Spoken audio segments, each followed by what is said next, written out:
नमस्कार, लीला kitchen life में आपका स्वागत है। तो आज मैं दही के छाछ बनाने की विधि बताएंगी।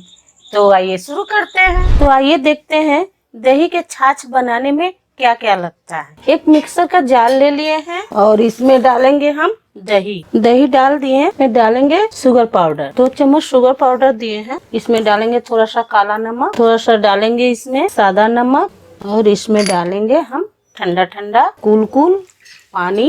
इसमें डालेंगे थोड़ा सा आइस और इसे हम फाइन कर लेंगे। हम 2 हरा मिर्चा लिए हैं तो इसमें हम कट करके डाल देंगे। अब हम इसे फाइन कर लेंगे। छाछ तैयार हो चुका है, इसे हम अच्छे से फाइन कर लिए। देख रहे हैं ना कितना अच्छा सा झाग उठा है। तो हम एक लेंगे प्लेट और एक लेंगे गिलास और हम इसे गार्निश कर लिए हैं और गिलास में हम डाल देंगे। ऊपर से डालेंगे थोड़ा मलाई, डालेंगे थोड़ा पुदीना पत्ता, इसमें डालेंगे स्टोव। छाछ बन के तैयार हो चुका है।